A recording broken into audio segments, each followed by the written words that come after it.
Hi, I'm Mark Anthony, JD, Psychic Explorer, and welcome to Debunking Death, the science of reincarnation and near-death experiences.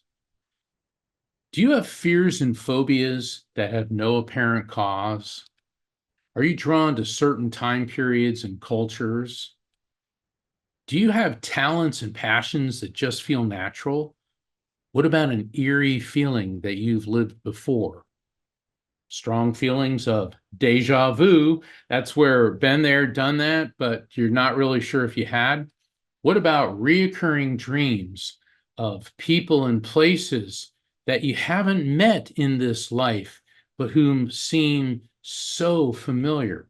If so, these may be symptoms, if you will, of reincarnation. Now, not everyone believes in reincarnation. And I love this slide. That's okay, Grandpa. I didn't believe in reincarnation when I was your age either. We tend to think of reincarnation as a Hindu and a Buddhist concept, but reincarnation derives from Latin, meaning entering the flesh again. It's the belief that a living being starts a new life in a different physical body after each biological death. And both Hinduism and Buddhism incorporate the doctrine of samsara, and that's the eternal cycle of life: birth, death, rebirth, death, and the cycle continues eternally. But as the Dalai Lama has said, reincarnation is not an exclusively Hindu or Buddhist concept, but it's part of the history of human origin.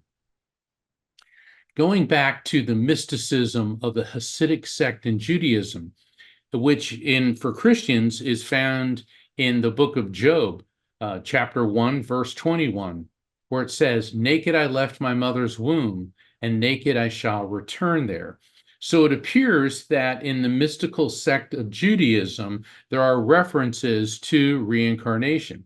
Now, I went through a lot of mosaics and I found this one, and I'm sure we're all familiar with this particular hand gesture, which comes from none other than Mr. Spock in Star Trek.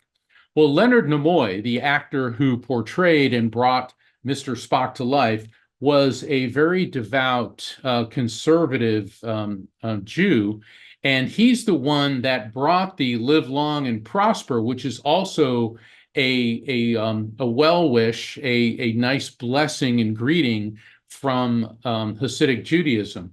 However, that has actually nothing to do with reincarnation, but I thought the graphic was so cool, I had to include it for your benefit. Having been raised in the Christian faith, Christians believe that after we die, it's either heaven or hell. However, I was raised in the Catholic faith, and we have the concept of purgatory. Now, purgatory is a form of cosmic probation. You're not bad enough to go to hell, but you're not quite good enough to go to heaven. So they stick you in purgatory for 30 or 40,000 years, and then eventually you get released for good behavior and you go to heaven. As Abraham Lincoln said, marriage is neither heaven nor hell, it is simply purgatory. Now, First Lady Mary Todd Lincoln was very challenging, but I do other presentations where I explained how this woman was coping with such horrific grief and loss in her life that I think we really need to cut her some slack. But nonetheless, Lincoln definitely went on record saying that marriage is something that has both good times and bad times, and we have to accept both. But our understanding of reincarnation in Judeo-Christian and Western and Middle Eastern belief systems takes us back to ancient Jerusalem, into biblical times. And outside of Jerusalem, in the Hinnom Valley, there was an area known as Gehenna.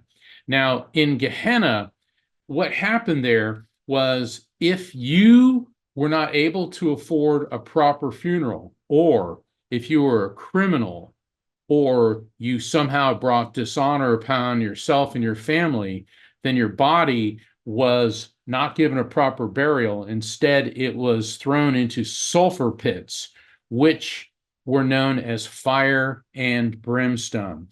And so it became a saying in ancient Judea and in the Jewish culture that if you were not a good person, or you were a criminal, or you brought dishonor upon your family, your future lay in fire and brimstone. And this started permeating throughout Jewish culture.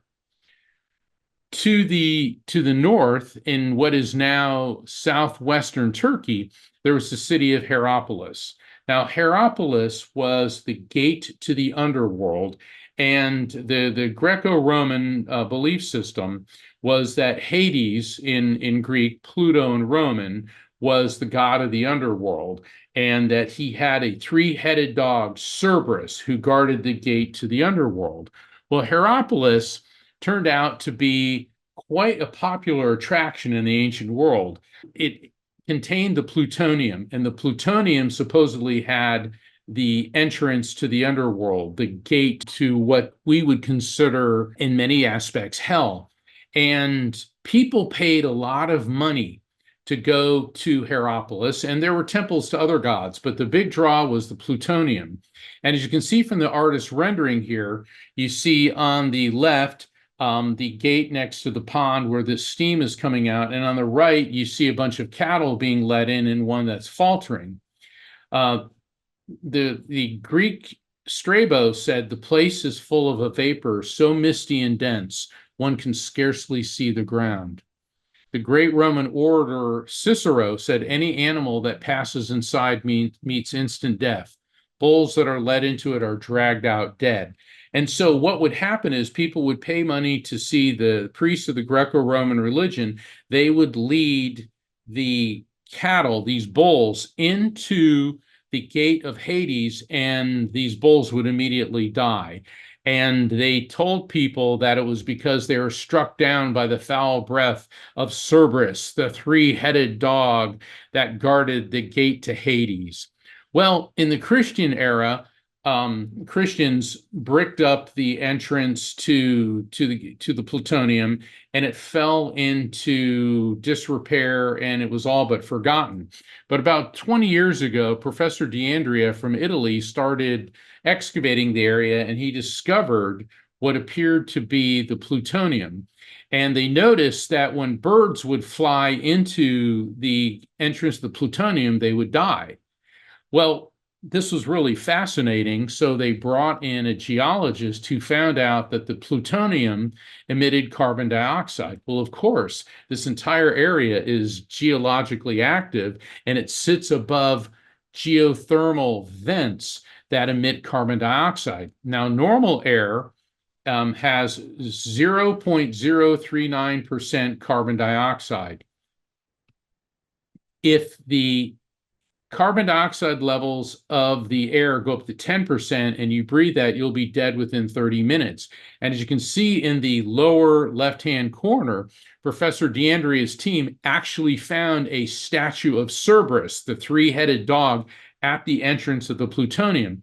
But upon further analysis of the gate of the plutonium, they found that levels of carbon dioxide in the air there were 91%, which is 2,333 times above normal. If you breathe that like the bulls did, it was instant death. So while the Greeks may not have understood about carbon dioxide, they did know that there were noxious fumes here, and if you breathe them, that you would instantly die. Well, the Roman Empire conquered the entire Mediterranean basin.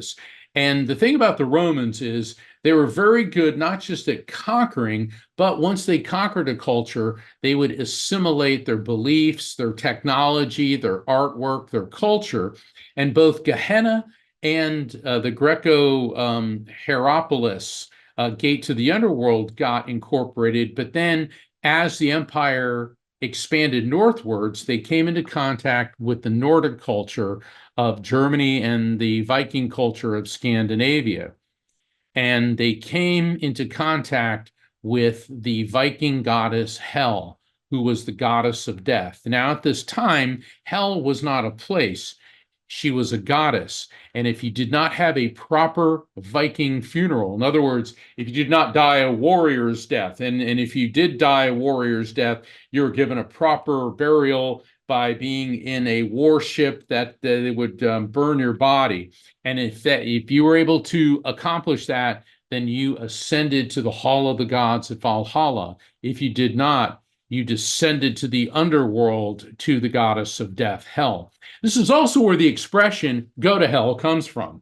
Go to hell was actually an ancient way of saying to someone, I wish you would drop dead. Well, Loki was the lord of the underworld, and Loki was the father of the goddess Hel. He was connected with fire and magic. He was able to assume different shapes. He was considered devious and malicious. He actually conspired and engineered to kill Balder, the god of light, who, interestingly enough, after Balder descended to the underworld, his mother Freya implored Hel to bring him back to life, and on the third day he rose. It's interesting how this belief system predated Christianity by a good 1,000 years. But what started happening was, as the Roman Empire began transitioning from the ancient religions to a new belief system, Loki became incorporated, and Hel ceased to exist as a deity and then became a place. And then if you look linguistically, Loki and Lucifer, even though Lucifer is mentioned in ancient Old Testament scripture, Loki and Lucifer began to take on similar characteristics. So as the Roman Empire progressed into the 4th century, the ancient gods, the polytheistic belief system of Jupiter and Hades and Neptune faded in favor of a new belief system, which was Christianity. And in the early Christian era, there were many theologians, one in particular, Origen of Alexandria. Alexandria, Egypt, was the center of knowledge and world culture in the Mediterranean world. And Origen was a Christian theologian who rejected the notion of eternal damnation. He taught that through multiple ages and a succession of lifetimes, that all spirits, even Satan, would eventually be reunited with God. And there's many scholars that believe that in the early Christian era, many sects of Christianity actually endorsed reincarnation. Well, about 60 years later, the Roman Empire was engulfed in civil wars, and most of the empire by this time was Christian. The old gods of Mount Olympus, nobody was really believing in that anymore. Most of the Roman army was believing in Mithras, a Persian sun god. But in AD 312, rival Roman generals were battling for power. And according to legend, on the evening of October 27th, just before the decisive battle of the Milvian Bridge, General Constantine had a vision. And in that vision, he saw a cross in the sky, and he heard a voice that said, "In this sign you shall conquer." Now, Constantine at this time was not a Christian, but he was certainly aware that the cross was a Christian symbol. So he made his soldiers paint a giant C on all their shields. Now, the question is, was that for Christos, which is the Greek word for Christ, or was it for Constantine? But in either event, he annihilated his rivals and became absolute ruler of the Roman world. Now, Constantine was a very powerful emperor, but he also saw that the empire needed some strong hand and unification. And he realized that Christianity was the de facto religion of the empire, but he said that it didn't have one main source. So he ordered an authoritative text for Christianity to be completed. Now, in other words, this was the first version of the Bible. All the bishops throughout the Roman world were called together at the Council of Nicaea in 325 AD. And they took the Torah, which is the Old Testament, and then they took the letters of Paul, the Gospels of Matthew, Mark, Luke, and John. I understand there's even an alternate version of Genesis, which, while not part of the original Bible, somehow ended up in the Quran.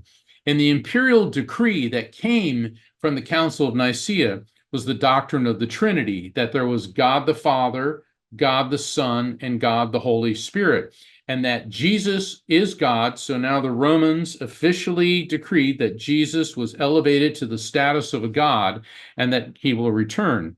However, the imperial decree also included that the emperor was the equal of the apostles and God's vicegerent on earth.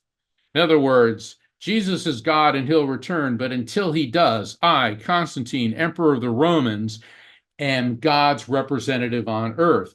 And this is where the divine right of kings permeated throughout Europe and the Middle East. And even after the Roman Empire, every king in Europe, including the caliphs, sultans, and sheikhs of the Middle East, started taking the anointed or appointed by God.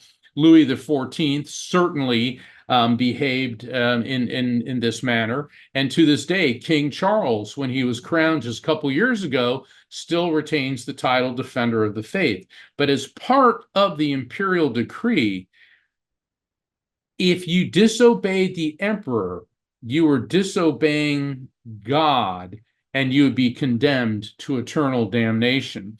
So Constantine was a very shrewd politician, and he used religion as a means to consolidate his power.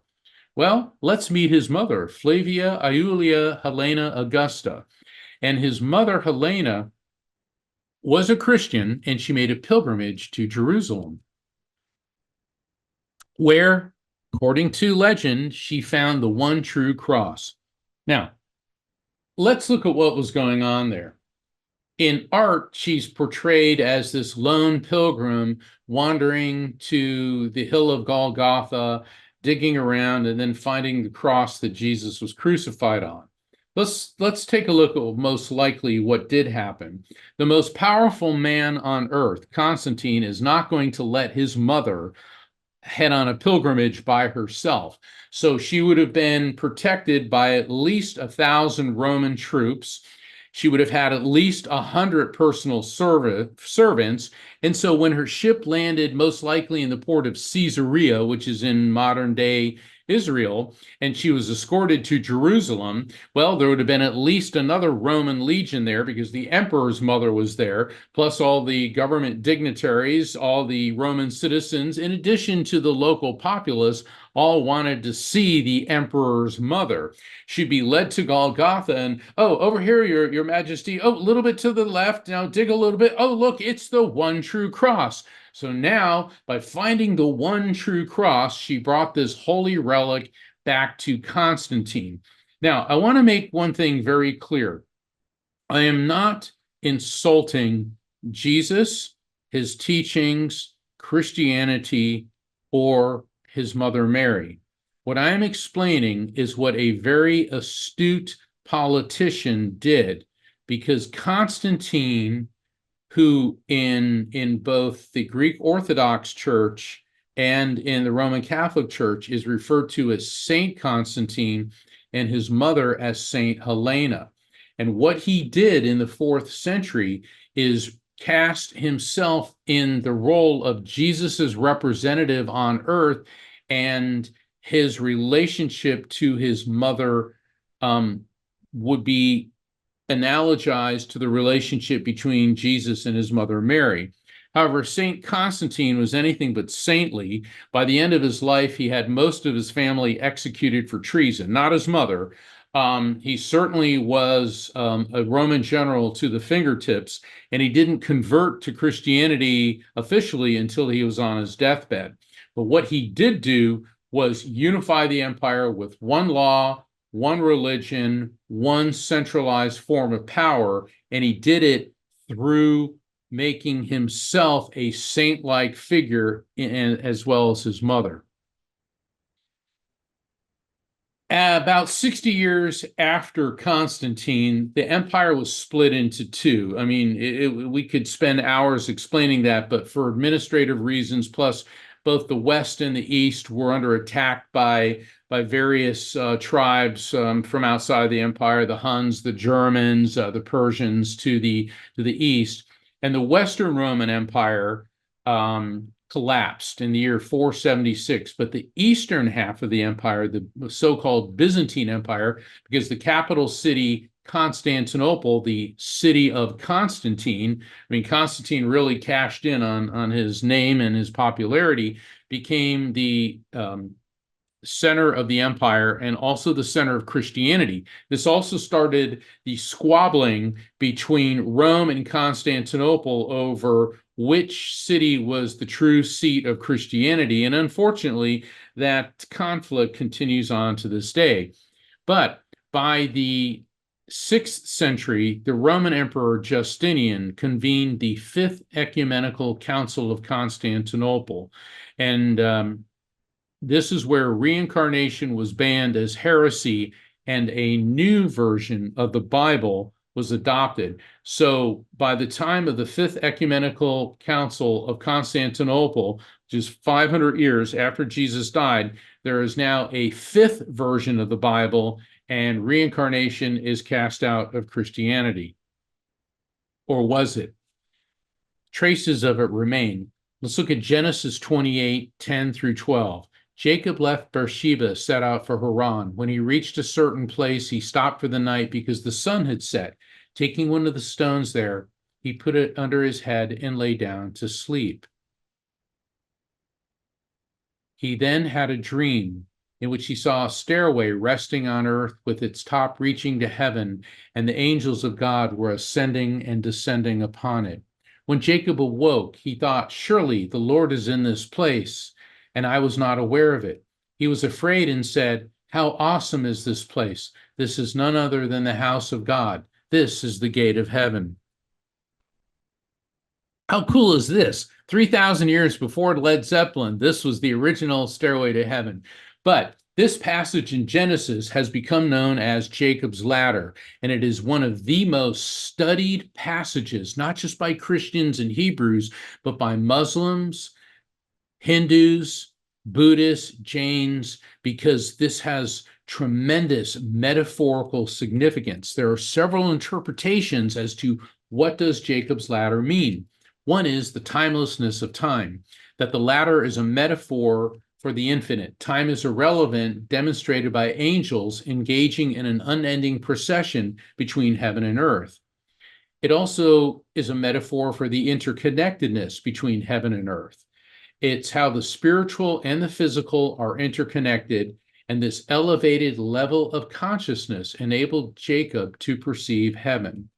The ascending and descending angels represent reincarnation, the cycle of descending into human life, followed by ascent in the spiritual, followed by a return to human life.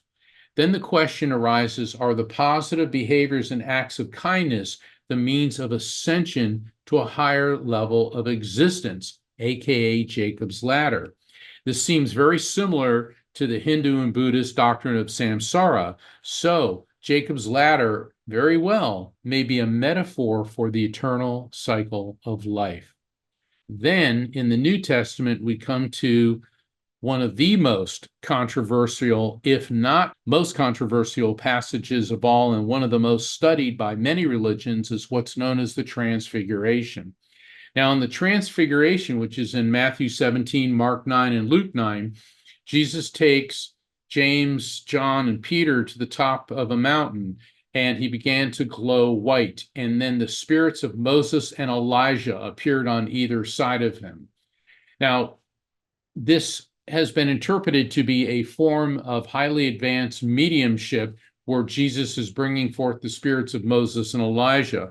From a theological standpoint, this has tremendous significance because Moses was the bringer of the law, Elijah, the executor of the law, and Jesus, the embodiment of the law of the Word of God. And as they're coming down the mountain, Jesus basically said, don't tell anyone until the Son of Man, meaning himself, had been raised from the dead. And the disciples asked him, why then do the teachers of the law say that Elijah must come first? Jesus replied, to be sure, Elijah comes and will restore all things. But I tell you, Elijah has already come, and they did not recognize him, but have done to him everything they wished. In the same way, the Son of Man is going to suffer at their hands. Then the disciples understood that he was talking to them about John the Baptist. Now, progressive Christians, Buddhists, and Hindu scholars interpret this as one of the passages about reincarnation that didn't cut out. Basically, John the Baptist was Jesus's first cousin. But Jesus essentially said, Elijah has already come, but they didn't recognize him as he appeared in the form of John the Baptist. Elijah lived 800 years before Jesus and his first cousin, John the Baptist. So this is a highly controversial and analyzed passages in Scripture, which many believe are a reference to reincarnation. Although Islam officially rejects reincarnation, there's the doctrine of Ma'an. And for over 1,000 years, Islamic theologians have hotly debated this. And many progressive Muslims are open to the concept. The great Islamic scholar Rumi wrote, I died as a mineral and became a plant. I died as a plant and rose to animal. I died as an animal and I was man. What should I fear? When was I less by dying? And so Rumi was writing about reincarnation. Benjamin Franklin, one of the founding fathers of the United States, perhaps the most respected scientist, diplomat, intellectual of the era. He discovered electricity. He was a scientist and inventor, a founding father. He's an ambassador, a printer. And he wrote his own epitaph for his gravestone. And this is his from his gravestone. The body of B. Franklin, printer, like the cover of an old book, its contents torn out and stripped of its lettering and gilding, lies here, food for worms. But the work shall not be lost, for it will be as he believed, appear once more in a new and more elegant edition, corrected and improved by the author. So Benjamin Franklin, in his own words, believed he'll be back. George S. Patton, considered one of the greatest generals of the United States Army, probably in its history, most definitely in World War II, believed in reincarnation. In fact, when the Allies invaded the island of Sicily, he chose the spot that Pericles and the Athenians had landed. And prior to that, in North Africa, he visited the ancient site of Carthage, which the Romans had destroyed. And he actually explained in graphic detail to his generals in a firsthand account of how the Romans took the city. And one of his aides asked him, how do you know this? And he said, and he wasn't joking, because I was there. Thomas Edison, one of the great geniuses of the late 19th and early 20th centuries, believed in reincarnation. Henry Ford said that I adopted the theory of reincarnation when I was 26. Genius is experience. Some think to seem that it is a gift or talent, but it is the fruit of many long experience in many lives. Reincarnation became exposed in a bigger way to Western culture when George Harrison, the lead guitarist of the Beatles, met Ravi Shankar, who was a virtuoso on the Indian instrument, the sitar. And George became very interested and actually converted to Hinduism and began to write songs about reincarnation and talk about it openly. Then in the 1980s, a major celebrity, Shirley MacLaine, goes out on a limb. And in her book, Out on a Limb, she openly described her experiences and belief system in psychic phenomenon, aliens, and reincarnation. Oprah Winfrey, Prince, Loretta Lynn, all believe that they had had past lives. Well, the thing is, George Lucas also believes in reincarnation. George Lucas also had a near-death experience, which we're going to talk about in a bit. And it's fascinating how so many of the characters he created have metaphysical components to them and talk about the interconnectedness of life, whether it's the light side of the force, the dark side of the force. Think about everything Indiana Jones is going after has tremendous spiritual significance. We tend to think if we were reincarnated, that in a prior life we were all kings and queens. But the truth is, most of us probably would have been the poor people laying in the mud. And this brings us to the very fascinating case of Dorothy Louise Eddy, who lived from 1904 to 1891. As a little girl, she didn't talk much until she fell and she hit her head. And after that, she started talking about Egypt, and I want to go home. Well, her parents took her one day to the British Museum, and she saw an exhibit on the Temple of Abydos in Egypt. And there were pictures of it which were in ruins. And she said, but that's not the way it looks. That's not how I remember it. I remember it as having water and full of gardens. Well, her proper Victorian family considered her insane and had her institutionalized.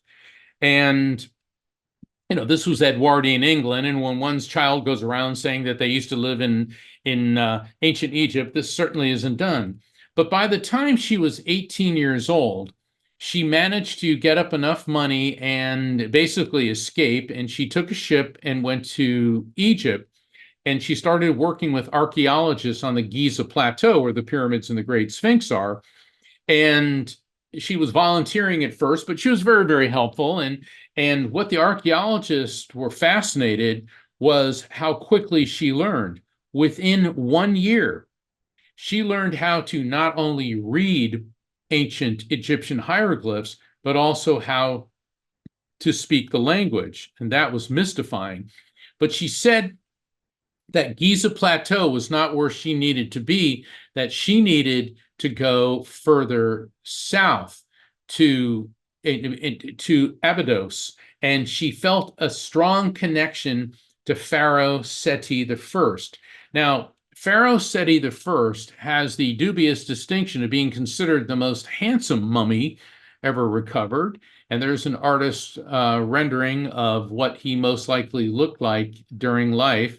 And what Miss Eddy said was that her real name was Benthroshite, and she took the name Om-Seti, meaning beloved of Seti, and that she was a courtier in the court of Seti I. Now, of course, the archaeologists thought she was kind of Looney Tunes, but they humored her. And nonetheless, she left the Giza Plateau, went further south to Abydos, to the temple of Pharaoh Seti I. And while working on the excavation, she said that she'd met Pharaoh Seti at a garden in Abydos. She insisted she knew the location of a garden and a tunnel hidden beneath the northern part of a temple. Now, the archaeologists humored her until they found the remains of a garden and the tunnel exactly where she said they were. In fact, here is a drone photograph on the left of the outline of the temple, and you can see from the compass which direction north is. And on the right, you have a 2004 geophysical and geotechnical studies schematic. And the blue area is the tunnel beneath the temple on the north side of it. And then, of course, on the outer lying areas are the garden. She also said that there was a hall of records, which still hasn't been found.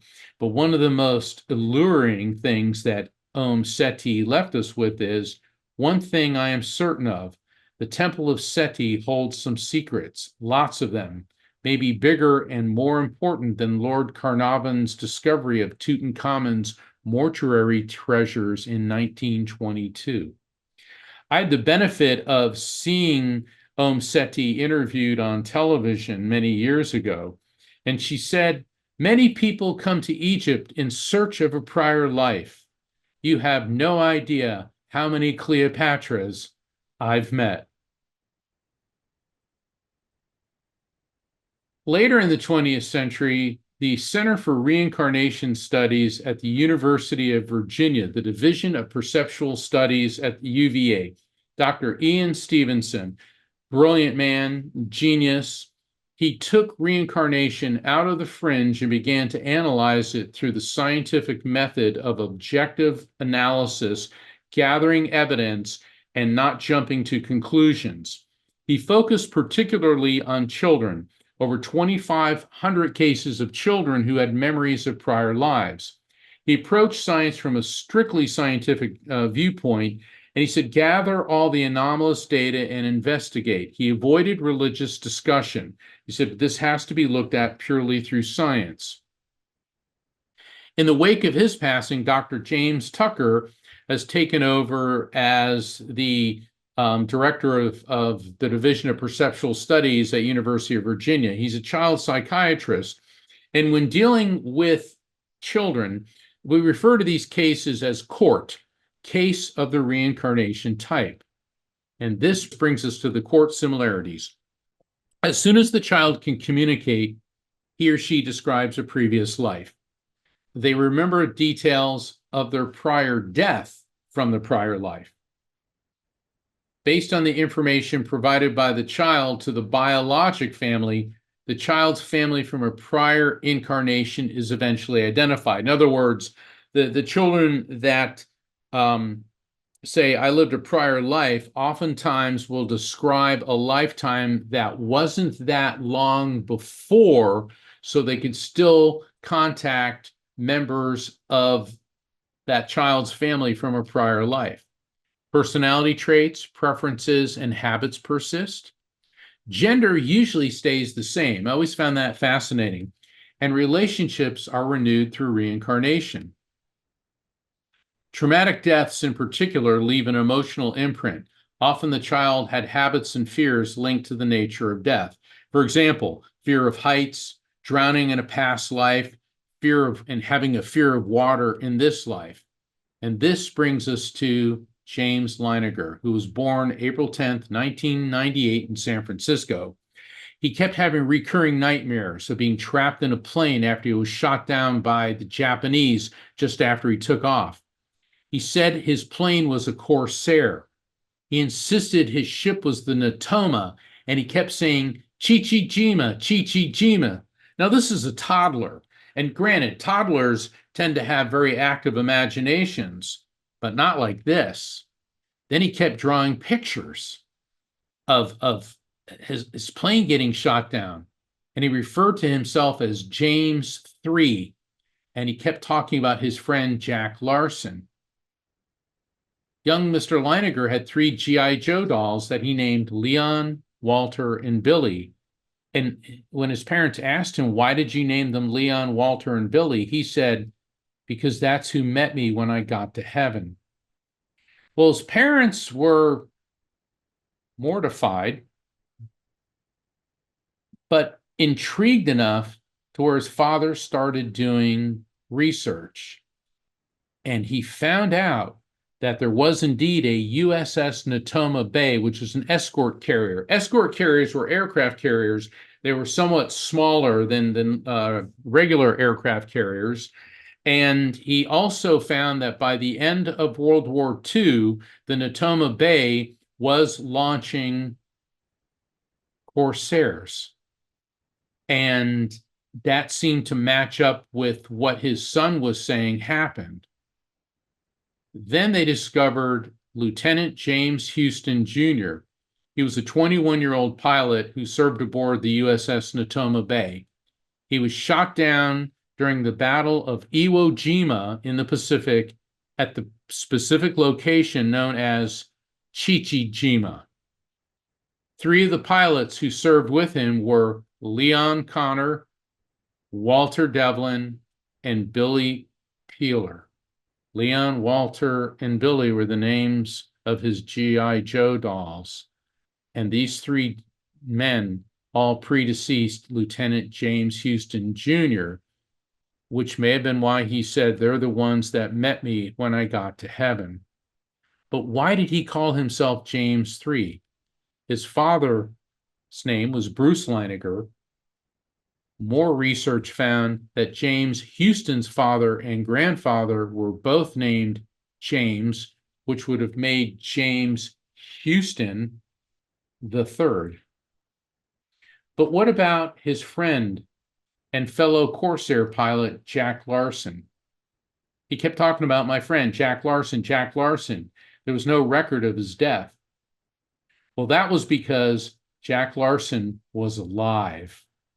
And Leininger attended a USS Natoma Bay reunion. And he met Jack Larson there. And James Leininger revealed intricate details about him, crewmates, and the war.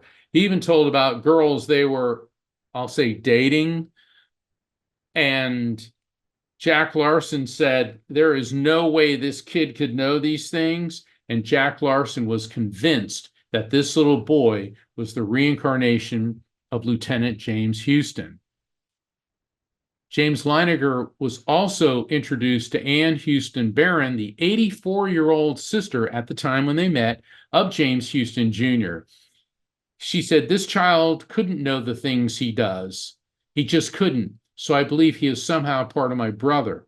I mean, it's more than just, oh, this was mom and this was dad. He was even revealing to her details of people in the family that were having extramarital affairs. These are not the type of things this little boy could possibly have known. I found a picture of James Leininger at about age 21, which was the name that James Houston was when he died. And, well, you can make the comparisons yourself.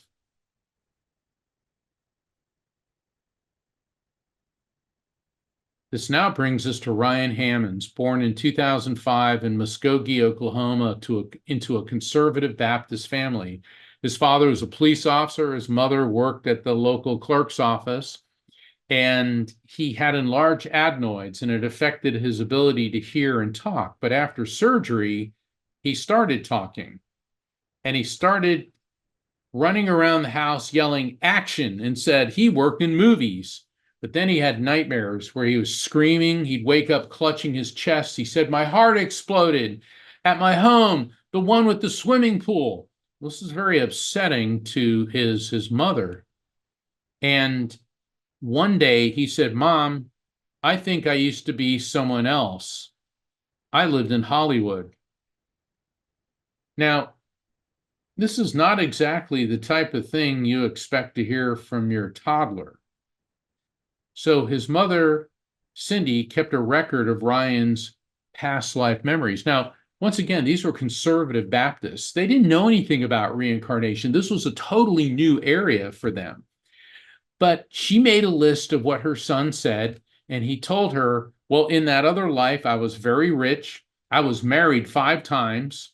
I danced on Broadway. I lived on a street with rock in its name. I had 3 sons, but he couldn't remember their names. He worked for an agency where people changed their names.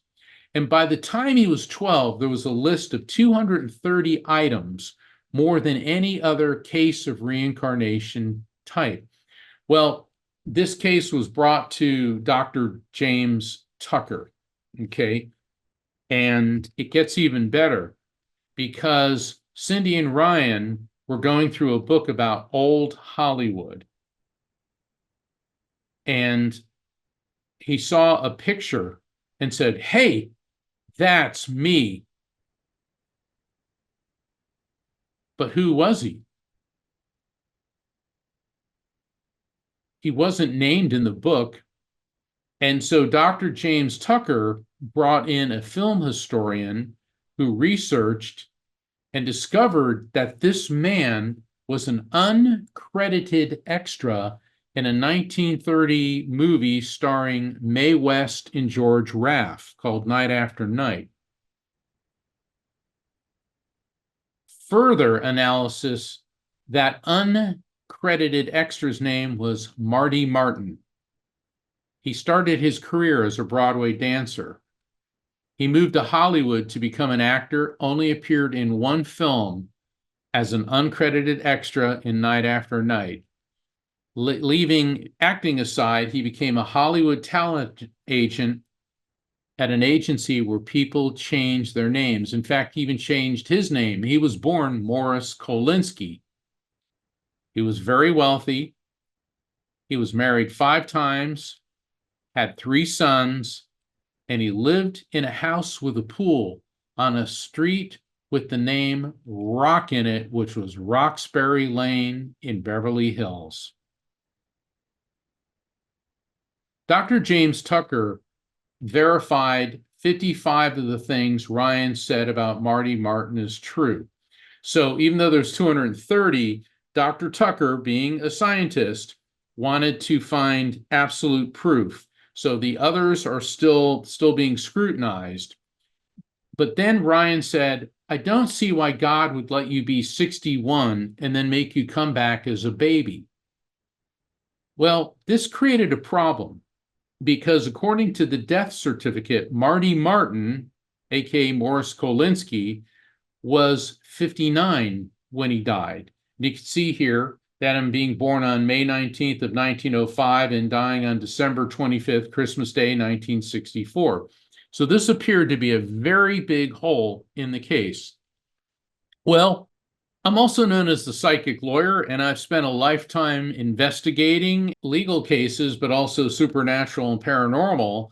So I started doing my own research. Why the discrepancy? Well, I looked up Marty Martin on the IMDb, the Internet Movie Database, and they happen to have a passage on Marty Martin that said he was born in 1903 and died in 1964. That would make him 61. Then I found his gravestone, 1903 to 1964. And Dr. James Tucker agrees that there was an error on the death certificate. So Marty Martin was, as Ryan Hammons said, Marty Martin was 61 years old when he died. And the errors on the birth certificate, because let me tell you something, a wealthy talent agent in Beverly Hills, there's no way that his family made an error on his gravestone. The soul is like a drop of water.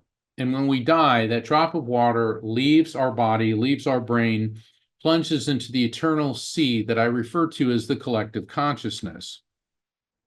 However, sometimes the soul, that drop of water, bounces back. And since the dawn of recorded history, there have been accounts of people who have died, traveled through a tunnel, and then entered the light, where they encountered deceased loved ones, and then they returned to life themselves. These resurrections have baffled physicians and religious scholars for thousands of years. In Plato's Republic, he wrote about the myth of and was a great warrior who was killed in battle. His body was put on a pyre, and just as it was about to be burned, he came back to life. And it's fascinating because had been supposedly dead for 10 days. He could have been comatose. They may not have known at the time. But he talked about how he left the cave of shadows to see the light of truth. So, according to Plato, which many people think that Plato was writing about himself. In other words, was a pseudonym for Plato. Left his body. When he left his body, he had a life review where he saw events from his life flash before his eyes. He went into a radiant white light. He met deceased loved ones. He said that souls are reborn, but they drink from the river of forgetfulness, so they are born without knowledge of prior lives. Now, what's fascinating about this, by and large, the ancient Greek religion, this was not part of their belief system. And while some Greeks may have believed in reincarnation, most of them did not. So this was a radical departure. So it does appear that not only did have a near-death experience, but he references reincarnation. This brings us to the Apostle Paul. Paul started off, his name was Saul of Tarsus, and he was working for the Romans. He was Jewish, but he was a Roman citizen, and his job was to hunt down and basically kill Christians. And on the road to Damascus, a white light hit him. Now, Paul writes about, I know a person in Christ who was caught up in the third heaven. Whether it was in the body or out of the body, I do not know. God knows. Was Paul writing about somebody else, or was he writing about himself? And what does he mean about the third heaven? According to Scripture, there are three different levels of heaven. In Genesis 7, the first heaven is sky. In Exodus 32, the second heaven is the realm of the stars. And in the second book of Corinthians, chapter 12, the third heaven is the abode of God. Giovanni di Pietro di Bernardoni. He was born in central Italy around 1181. He died, we know, in 1226. Now, he was the son of a wealthy silk merchant. He sought fortune and glory as a warrior, like any fine, wealthy young man in the medieval era. He joined his city's army in a war against the neighboring city of Perugia. However, he was captured as a prisoner of war, held for over a year in a dungeon. He had prolonged illnesses and fever, and he was released from prison, and not long after that fell ill again. So this man had chronic illnesses, and during this illness, he heard a voice and he saw a light, and he described it as a vision of eternity. That happened in the year 1205, and he emerged from the experience as the man we know as St. Francis of Assisi. St. Francis of Assisi is one of the most fascinating figures in history. He's kind of an interfaith spiritual character. Christians, Muslims, Hindus, Buddhists, Jains, everybody likes St. Francis. Why? Because he crossed spiritual lines. He actually walked the walk, talked the talk of what it meant to truly be a Christian. And he exhibited psychic ability in the form of visions. It is reported that he cured a man of leprosy. Now, this was during the Middle Ages, where the Catholic Church was everywhere, and they were fully aware of St. Francis. I could spend the entire time lecturing on St. Francis and how amazing he was, but it was documented that he did cure a man of leprosy. Apparently, he was able to communicate with animals, and that's why he's oftentimes in art pictured, or always pictured, with animals around him. There were people observing him where he was giving a sermon to a group of birds, and each one landed on his hand and would not leave until he blessed them. There's another incident where a wolf was terrorizing a town in Italy and actually had killed a number of people, and he went and approached the wolf, talked to it, calmed it down, tamed it, persuaded it never to hurt people again. He was a missionary of peace, and he believed that all people are the children of God. During the Seventh Crusade, the Crusades were a series of religious wars waged by Western Europeans against Muslims in the Middle East with the objective of capturing Jerusalem. He was with the army of the Seventh Crusade, actually crossed enemy lines and met with Sultan al-Kamil. To this day, nobody is sure how he got through enemy lines, but the Sultan was so impressed with him, he spent 5 days with St. Francis. They prayed together. They talked about theology.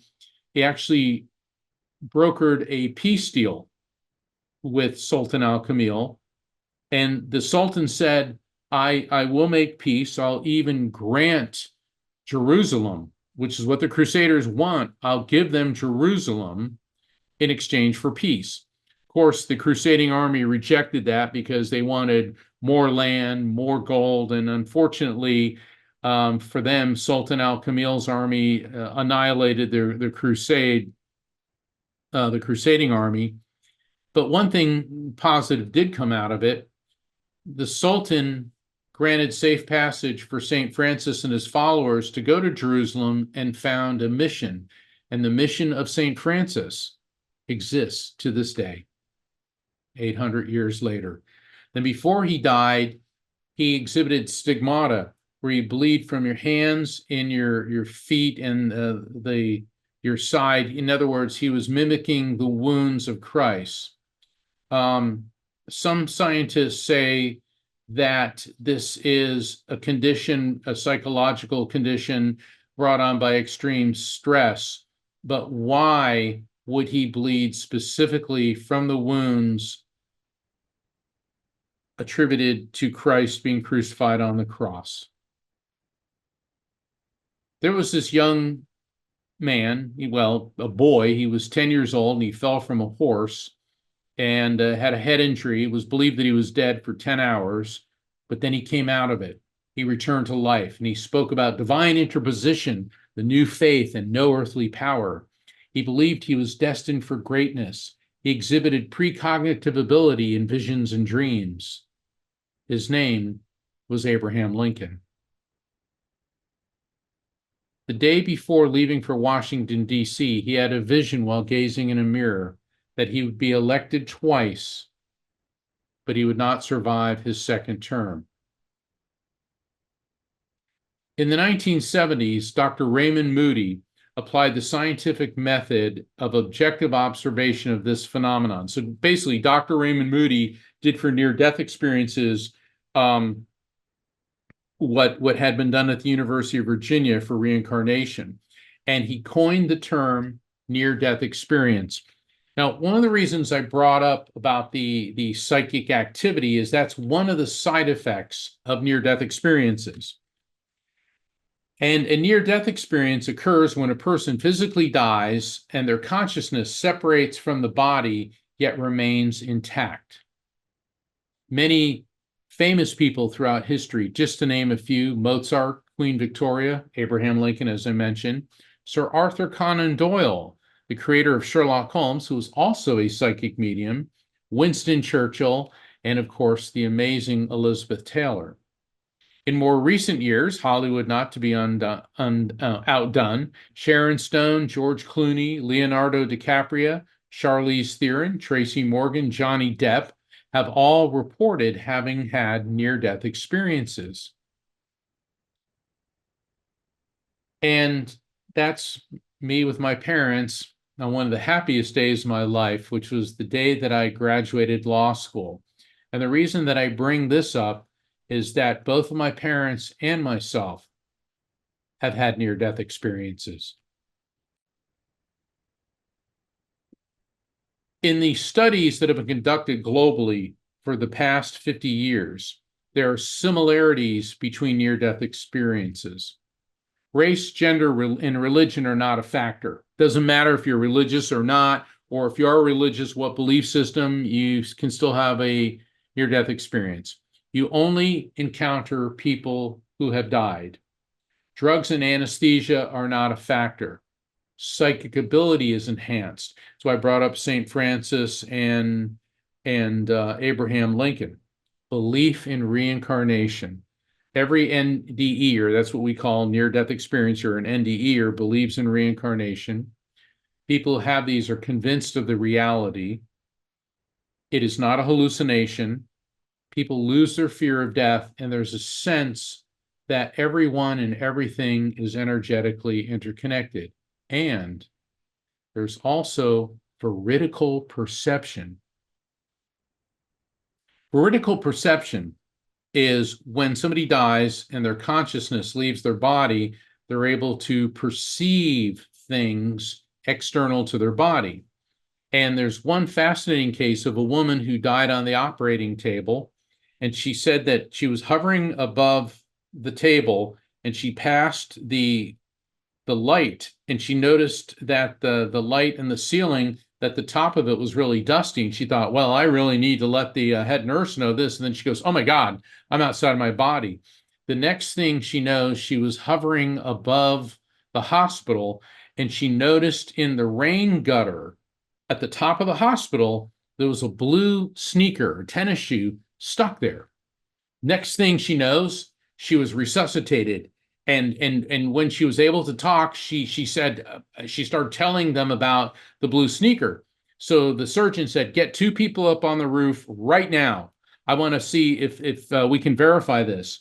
And exactly where she said it was, they found a blue sneaker stuck in the rain gutter. In other words, her consciousness left her body, hovered above the hospital, and identified a blue sneaker. And her name is Kimberly Clark Sharp. And I'm very honored to know her. I met her when I was speaking at the International Association for Near-Death Studies, and she even gave me a blue sneaker because I had referenced her in my discussion. Nancy Evans Bush, brilliant woman, one of the founders of the International Association for Near-Death Studies and the president emeritus, said that most near-death survivors say they don't think there's a God, they know.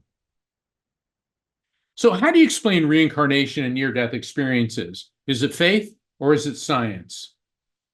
Faith teaches that the soul, the spirit consciousness, okay, you can call it, soul and spirit are what we refer to this in the realms of faith, consciousness in the realms of science and psychology, but all of them believe that it pre-exists the body, comes into the body, moves on after the body dies. Light is electromagnetic energy, and we know that energy is neither created nor destroyed, only transferred from one form to another. That's the first law of thermodynamics and physics. We know that everything is made of molecules, which in turn are composed of atoms, which in turn are composed of electrons, protons, and neutrons, which in turn are composed of the smallest particle of electromagnetic energy known as a quantum. And that's where we get the term quantum physics. For any of the viewers who are well-versed in quantum physics, technically an electron is a quantum because it is 1/1800th the size of a proton. So I want to make sure we have that there. But this is where we get the term quantum physics. Now, what this means is that everything in our material world universe is at the subatomic level made of the same form of electromagnetic energy. Everything from the subatomic level on the way up has a vibration. Now think about it. You, me, the chair I'm sitting in, the chair you're sitting in, the radio waves that this presentation is being transmitted on, the light that you're able to see, and the rings of Saturn and beyond are all at the same subatomic level made of electromagnetic energy. It's just that everything has a different frequency.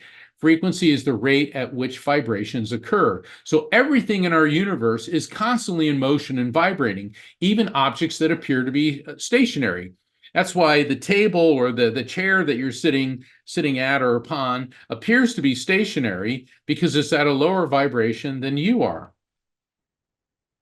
Neuroscience is the study of the human brain, and the brain's a carbon-12 and salt resonator floating in water.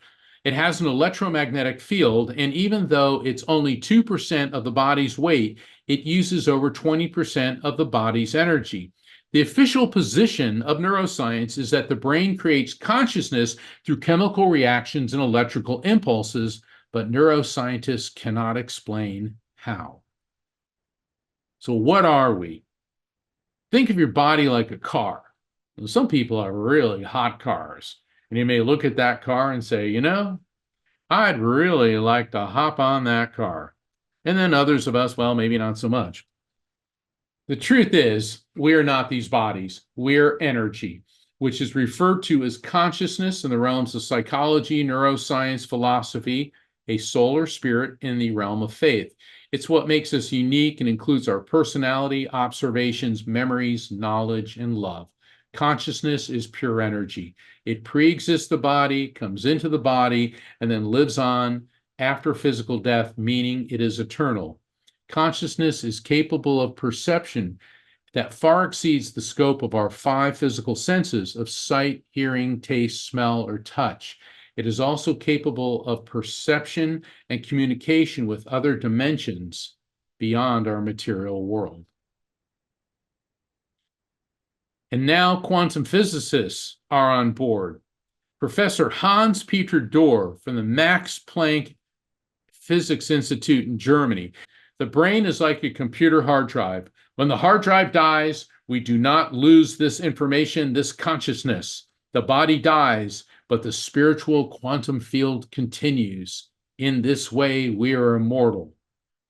Then Sir Roger Penrose, who is from my alma mater, Oxford, and who recently won the Nobel Prize in Physics, he and his colleagues have said that consciousness derives from quantum vibrations within the brain's neurons. In the spiritual sense, consciousness has been here all along. So what are quantum physicists saying now? That we survive physical death. The who and what we are lives on after physical death. Physics teaches us that energy is neither created nor destroyed, only transferred from one form to another. Faith teaches us that the soul, the spirit, pre-exists the body and lives on after physical death. After years of research and a lifetime of experience as a psychic medium, I developed the term the electromagnetic soul, the EMS, which is a 21st century term to describe that our soul, our spirit, is pure consciousness, which is eternal electromagnetic energy. I'm very honored that the EMS term has been adopted by many afterlife researchers around the world. I've received some criticism where people have said, well, that sounds very technical. It doesn't have the spiritual component. But one of the great luminaries of our time, one of the great survival of consciousness scientists, said perhaps we need to look at the word soul as standing for the source of universal love. And that is my dear friend and colleague, Dr. Gary Schwartz from the University of Arizona, who's actually working on technology to communicate with spirits. The brain has 5 main frequencies. Gamma, which is ultra high frequency, that's when you're doing a calculus test and you're on Final Jeopardy. Beta, that's the activities of daily living. That's the state that we're in now. Alpha is when you start to relax, meditate. I call alpha the groovy baby state because you start to relax. Theta is reduced consciousness. It's the dream state, deep meditation. Delta, there's very little brainwave activity going on there, but delta is important because that's where we heal. It's where there's cellular regeneration. However, it is at the alpha theta border around 8 hertz. So that's a lower, relaxed state of consciousness where what we now have identified as psychic and mediumistic activity occurs. So why not just use EEG or QEEG to identify the electromagnetic soul? EEG is electroencephalogram, QEEG is quantitative electroencephalogram, and they measure brainwave frequencies. Well, they're extremely useful as a diagnostic tool, but they're neither sensitive enough nor designed to identify the EMS, much less tune into the afterlife frequency. As Professor Shelley Joy from the California Institute of Integral Studies has said, it is entirely feasible that there are ranges of harmonic frequencies that interact with mind-brain systems through resonance at far higher frequencies than currently supposed. Or do they? I always can remember this case because of February 22, 2022, 2/22/22. In Tartu, Estonia, an 87-year-old man started having epileptic seizures. He was rushed to the hospital, and the standard protocol is administer an EEG, an electroencephalogram, to monitor his brainwave frequencies. But he died unexpectedly, had a massive heart attack. This is the first time somebody was being administered, was being given an EEG at the recording at the time of death. This was unprecedented. And what happened rocked the scientific world. Just before his heart stopped working, there was a surge in the gamma waves delta, theta, alpha, and beta. This was completely unexpected. Scientists had figured, well, your brainwave frequencies would have slowed down and fizzled out. And Dr. Zemmer from the University of Louisville said the brain may be playing a last recall of important life events just before we die, similar to the ones reported in near-death experiences. Then, in November 2022, came the lucid dying study sponsored by New York University, and 567 people at 25 hospitals in the US and UK, they were administered an EEG during CPR. So in other words, when people went into cardiopulmonary failure, they were given an EEG, and the data was consistent with what had happened in Tartu, Estonia. Massive brainwave spikes in all the subjects. 1 in 5 of the survivors reported a lucid experience which wasn't a hallucination, illusion, or delusion. In other words, they had a near-death experience. The lead scientist, Dr. Sam Parnia, said identifying measurable electrical signals of lucid and heightened brain activity together with similar stories of recalled death experiences suggests that the human sense of self and consciousness may not stop completely around time of death. In other words, we are now on the verge of proving consciousness, the who and what we are, survives physical death.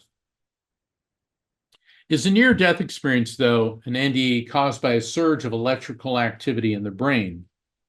Brain physiology studies enable us to understand the mechanisms through which the brain processes NDE phenomenon, but they do not address the cause of near-death experiences. When you are reading, the nerve cells in your eyes send electrical signals to the vision center in the occipital lobe. But the electrical activity in your nerve cells did not cause the words to appear on the page. The electrical activity merely enabled you to see and understand the words. The brain's electrical processes might explain the mechanisms whereby near-death experiencers process memories and interpretations of NDEs, but not how near-death experiencers recognize and interact with deceased people and accurately perceive things from an out-of-body visual perspective. This brings me to the Schwarzschild quantum lattice theory. The particles of atoms, in other words, electrons, are able to disappear in one location and appear in another without passing through the matter in between. Well, why is that? Well, it appears that they're quantum leaping from our dimension to another. So, my electromagnetic soul theory proposes that when we die, our EMS quantum leaps from our material world dimension to the afterlife frequency, the other side dimension. The EMS, our soul, exists outside of the physical body until it is recycled into a different body.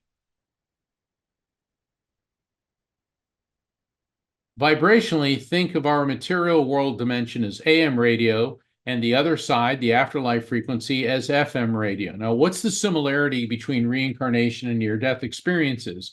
Well, reincarnation, as you see the circle, is that we leave the material world when we die, we go to the afterlife, and then we come back, we recycle. Whereas with a near-death experience, what happens is, yes, we leave our material world dimension, but we briefly interface and touch the afterlife frequency, but we return.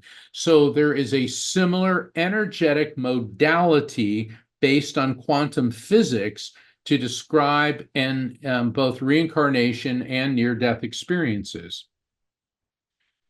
One of the questions I get from people is, well, there's more people on Earth than have ever lived on Earth before. So how can you possibly account for reincarnation? In other words, there's more people alive now than have ever lived before. Well, yes and no. Currently, there are 8 billion people on Earth, more than at any other time in history. However, according to the Population Reference Bureau, 8 billion is only 7% of the estimated 117 billion Homo sapiens, which first appeared around 200,000 BC. So there's plenty of souls that electromagnetic souls that can be recycled. Also, Earth is not a closed system energetically. There is a constant stream of energy, in other words, souls from other dimensions coming into this world, as there are souls also leaving this material world dimension. The universe is not static. It is a very active energetic system. Then I get people who say, well, you're a medium, so how could you possibly communicate with somebody who's reincarnated? And that's a really good question, and I hope that this diagram explains it. Think of your EMS, your electromagnetic soul, as a librarian. Think of the different lifetimes you've had as books. Now here, I'm only picking 3 books. Let's say that in one lifetime you were Benjamin Franklin, and that book is the autobiography of Benjamin Franklin.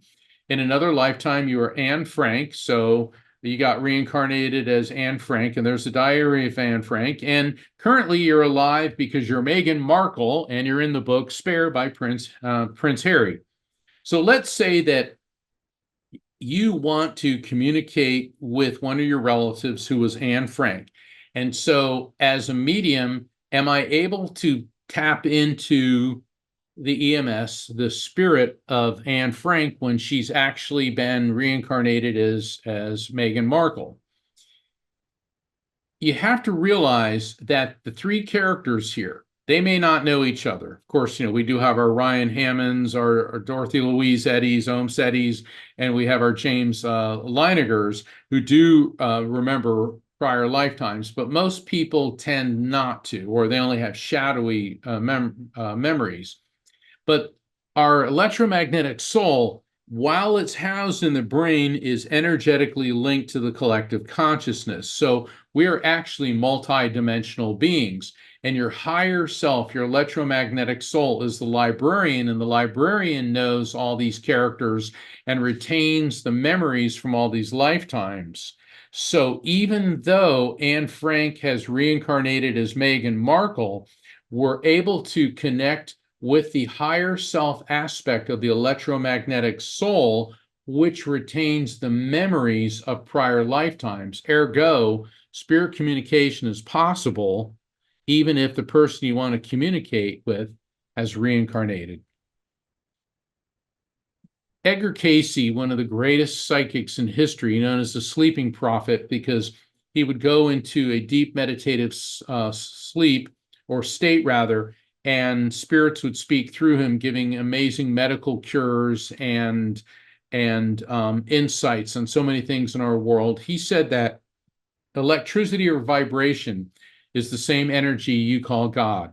Not that God is an electric light or a machine, but vibration that is creative is of the same energy as life itself. Nikola Tesla, one of the most fascinating inventors and engineers in history, said, what one man calls God, another calls the laws of physics. And anytime you plug in an electrical device and it works, you can thank Nikola Tesla for that. He came up with alternating current. He worked briefly for Edison, who developed direct current, but direct current wasn't powerful enough, and it wasn't working properly. And within a few days, Tesla came up with alternating current. So that's just one of the inventions that he developed that we take for granted on a daily basis. Albert Einstein's theory of relativity, we've all heard of E equals mc squared. There's very few people on planet Earth who truly understand what that means. But a cursory understanding is that energy equals mass times the speed of light squared. That describes the relationship between energy, mass, and the speed of light. It means that mass and energy are related and can be changed from one to the other. Matter is energy. Energy is light. We are all light beings. Dr. Michio Kaku, who is the originator of string theory and a quantum physicist, came out recently and said eternal life does not violate the laws of physics. So according to the laws of physics, everything is energy. And if everything is energy, and energy is everywhere, and if energy contains and transmits intelligence, does this mean the energy we call God is everywhere? And the next time any of us gets too much of an inflated view of ourselves and our position in the universe, think of this. That's Earth, as seen from Voyager 2 in 2019. We are all energetically interconnected. We are all cells in the body of the divine energy that we call God, and we are all energetically interconnected, and we do return. Thank you so very much. I want to invite everyone, if you're interested in my work, my books, Evidence of Eternity, Never Letting Go, my latest book, The Afterlife Frequency. All my books have won awards. The Afterlife Frequency has won 3 major awards. I write for Best Holistic Life magazine, and every week, every Thursday at 7 p.m. Eastern, 4 p.m. Pacific, and all times in between and either side of that, I co-host The Psychic and the Doc with my amazing co-host, world-renowned behavioral psychologist, Dr. Pat Basili.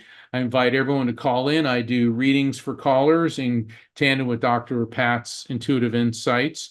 You can find out about all my upcoming events and sign up for my newsletter and ordering my books, all of this by visiting my website, afterlifefrequency.com. Thank you so very much. I want to thank the Theosophical Society and the entire team there for being so wonderful and inviting me to speak to you. Many blessings.